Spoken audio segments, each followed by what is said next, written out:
The Hyundai IONIQ 6 is one of the most innovative and eye-catching EVs on the market. Does it live up to the hype, or does it let us down? In this video, I'll answer that question and give you more to ponder. Welcome to Tech in the Car. This is a Hyundai IONIQ 6. This is the ultimate trim in the matte gold color, which looks fantastic. And this is a top spec model, and there's so much cool stuff going on in this car. Let's start off talking about this, the Hyundai logo, which looks exactly the same as the key fob. Very, very clever bit of design there. This car has a full remote parking feature as well, so you can reverse it backwards and forwards using the key fob. First of all, look at these two areas here. These are fixed, but are they? Because they're not. They're actually vents are open to allow extra cooling for, say, the air conditioning into the car. So they actually move. They're active vents, which is very, very cool. What about these? These are little pixels. Now, this car is perhaps the most pixelated car you can imagine, along with the IONIQ 5. There are little square pixels everywhere on this car. This allows you to see the charge of the car without actually getting into the car, which is very, very cool. But there are also pixels inside the headlight. You just have to look at both headlights. They act as the daytime running lights and as the indicators on this car. If you like pixels as much as I like pixels, then please subscribe to the channel and you'll never miss my latest videos. And then there's the design of this car.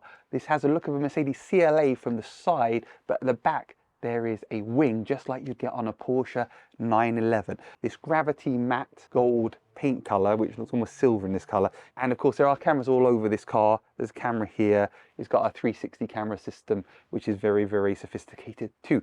Let's check out more of these pixels, because they're not just here and here, but also in lots of other places too. This car is based on the same platform as the Hyundai IONIQ 5, which you've seen, but it's a very different design.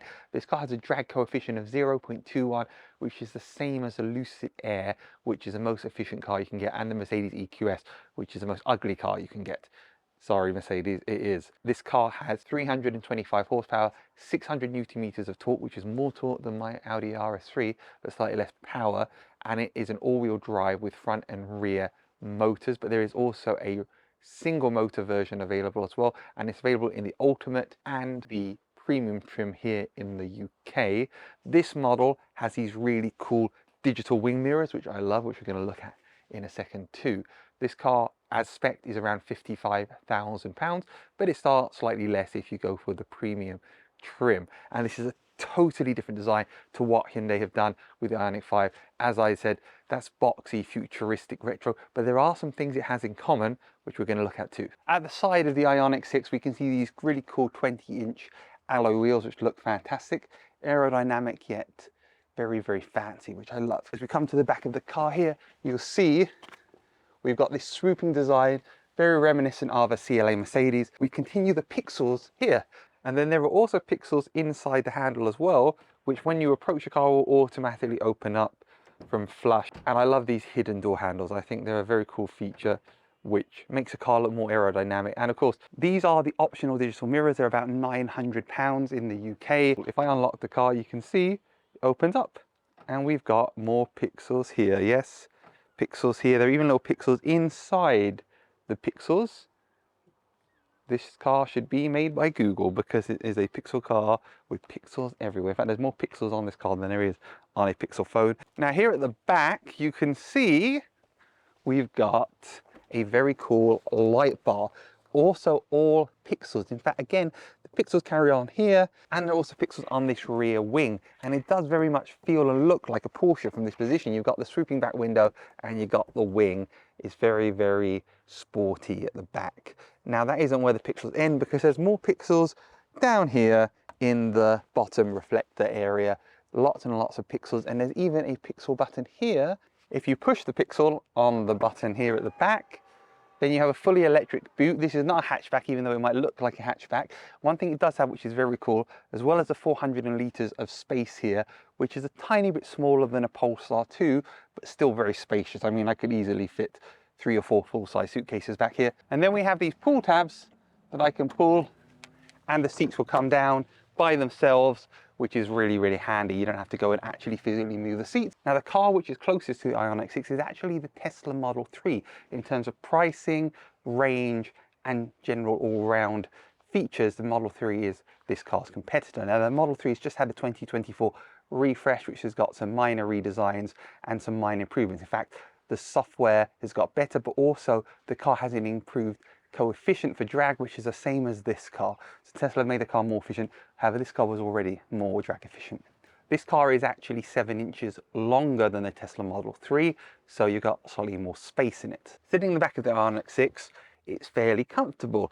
We've got a 77.4 kilowatt hour battery pack in this car, which is good for about 320 miles of range. But this bottom seat seems to be quite flat. It doesn't have much thigh support, and there isn't a lot of space under the front seat for my feet. But it's still comfortable back here. However, if you're really tall, I think you might struggle. I'm 178. 3 adults, because of the swooping roof line of this car, would definitely be a bit of a squeeze. We've got netting in the front seats here. We've got 2 USB Type-C chargers there. And one thing I do like on this, just like on Genesis cars, is the ability to move the seat forwards and backwards using the buttons on the side of the seat, like this. One of the things which is cool about this car is the fact that it does have the ability to put the front driver's seat flat, fully reclined, just like on the IONIQ 5, so you can actually have a nap. Not that you really need to worry about having a nap in this car, because this car does rapid charging and can charge to 80% full in about 18 minutes, so it's very, very fast. I really like the materials, and we'll talk a bit more about that when I get in the front of the car, but I love the way that Hyundai have put these very nice contrasting plastics here which have contours to them, which means that when the ambient lighting is shone out, it basically creates this really nice sort of detailed, textured feeling. Plus, they've really made these Bose speakers. They spent a lot of time on here putting nice metallic finishes on there. The buttons are really nice back here. These are actually heated seats as well in the back, which is really, really nice. I've said it before, I'll say it again, and I'll probably say it again when I get in front of the car. The quality that these Korean manufacturers are putting in nowadays, I think, beats the Germans. They really do. Now, one of the features I love about these cars are the ability to control them remotely from the key fob. So how that works is you press down on the key fob here, and then you press the backwards or forwards button, and the car will move forwards and backwards, like that. The inside of the IONIQ 6 is even more amazing than the outside, and that's saying something considering how the outside of this car looks. The attention to detail and the quality in here is great. So let's start with what's right in front of me. The pixels on the steering wheel. There are 4 pixels, but they're not normal pixels. They light up. So if I touch the drive mode button, they go red for sport, green for eco, or white for normal. So I can see what mode I'm in, and there's also a drive mode button, which I love. And then we have the climate control buttons. They're capacitive touch sensitive, so they're not physical buttons, but they are buttons that you can touch, and they're very easy and intuitive to use. And above that we have physical buttons for map, nav, media, for tuning the radio, for the volume. And then we have the awesome 360 camera system, which looks amazing, which uses cameras all over the car. And let's talk about the quality of this car and how it looks in general. Everything inside this car feels fantastic quality. It feels better than the equivalent Audi, Mercedes, BMW at this price point, starting at around 40,000, going up to the mid-50s. Everything here is high quality. This center console is soft touch, and it's got an interesting finish and material. It doesn't feel cheap, it feels high quality. It's really sturdy. We've got our 2 cup holders, we've got all our buttons here for the windows, and we've got a split level here, which gives you a lot of area to store. And then we have the wireless charging pad. Underneath that, there are more pixels which light up like on the steering wheel, which lets you see the notification status of your phone. Is it charging? Is it not charging? Really, really easy. We have a USB Type A there, and then in the center console section here, we have 2 USB Type Cs. We've got a panoramic sunroof, which I love.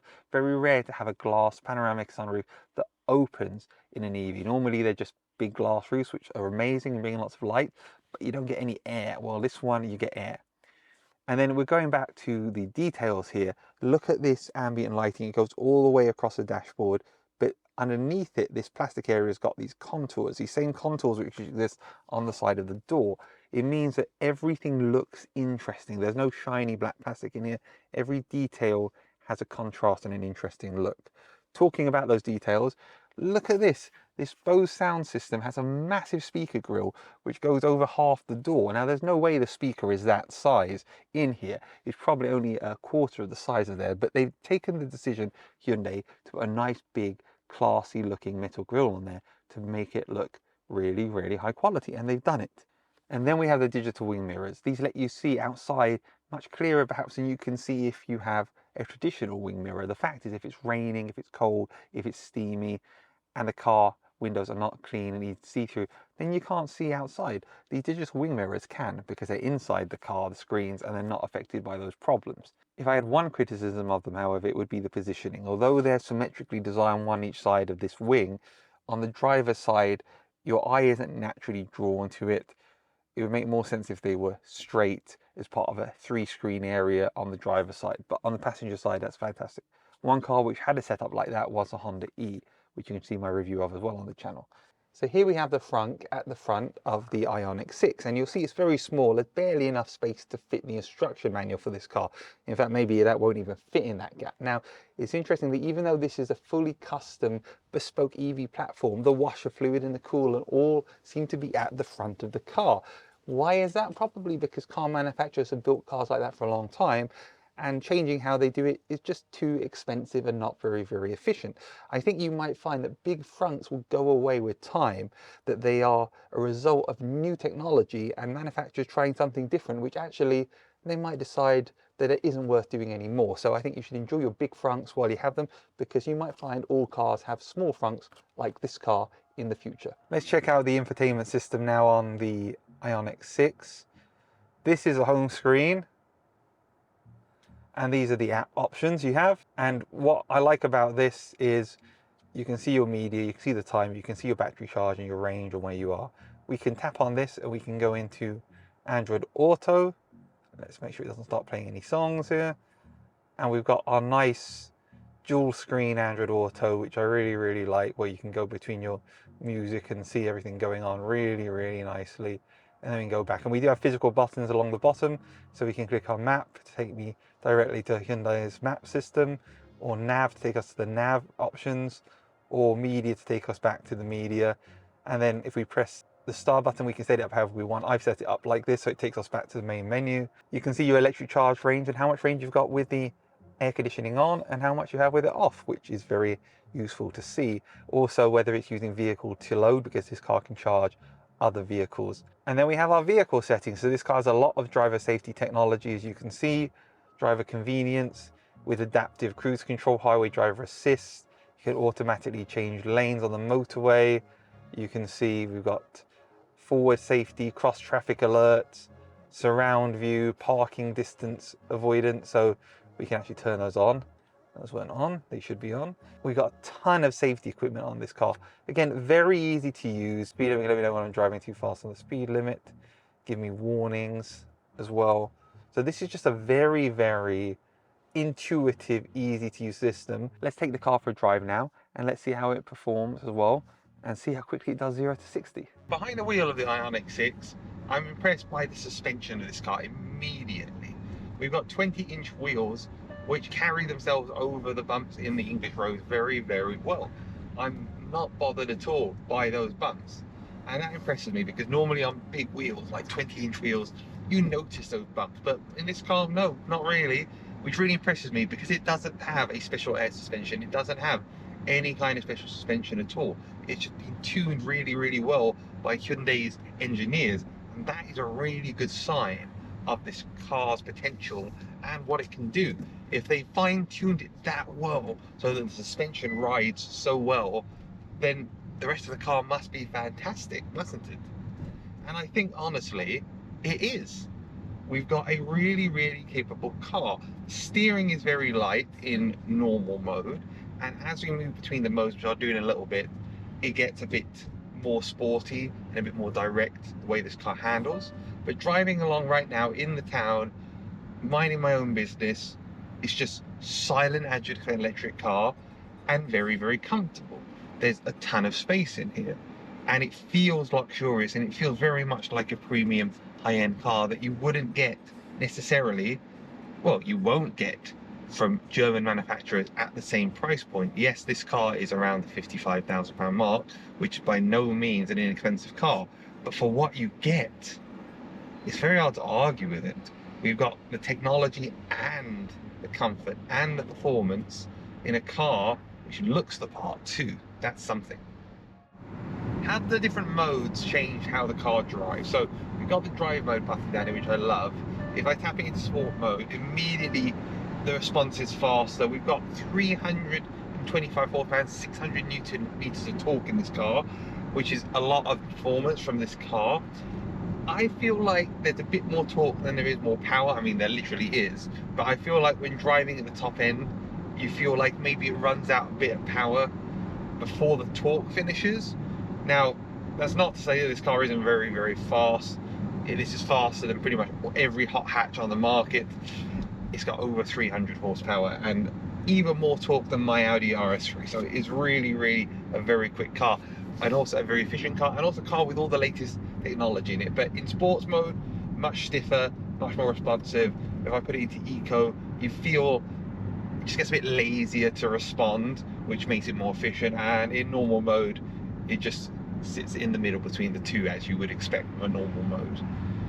And the driver assistance technology on here is very, very, very good. So one of the things that I do like about this car, which is very unique, is that I'm actually operating the pedal. So normally, to use the driver assistance technology like I'm using now, where it steers and keeps you in lane, you need to have the adaptive cruise control on. But in this car, very, very unusually and very, very clever as well, I can turn it on like it's on now, and I can operate the accelerator and the brake myself, and it doesn't disengage the lane assist.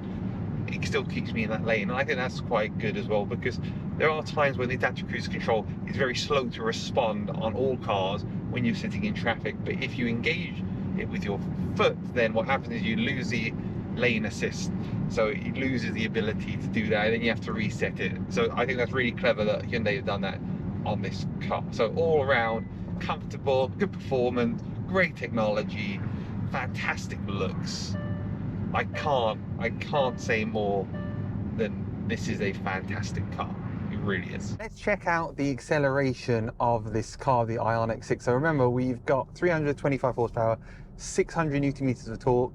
I've got a VBOX Performance Touch from Racelogic here. The VBOX Performance Pro Touch can do your acceleration, it can do your lap timing, it can do lots of different things to do with performance of your car. So please do visit Racelogic and check out the VBOX Performance Touch. Okay.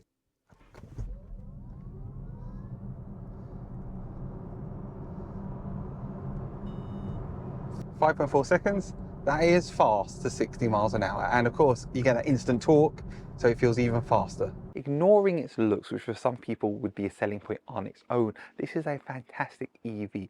This 320 horsepower version is very fast with great torque, and also efficient with around 320 miles of range. And if you go with the version which isn't all-wheel drive, which has one electric motor powering the car, well, you still get great performance and great efficiency. And then there's the ride quality. This rides stupendously on UK roads. It's smooth, it handles the bumps. I barely feel anything. It's not got some fancy air suspension. It's just really, really well tuned, even on 20-inch wheels, which are really, really big wheels. This is not a cheap car, but for what it gives you, it is fantastic value. And I have to recommend this car as being a car that everybody, if they've got the budget, should consider. Please check out my other Hyundai videos on the channel. We've got IONIQ 5, we've got the Tucson, and other models too. Please subscribe, give me a like if you enjoyed this video, and see you soon in the next video. Thank you very much.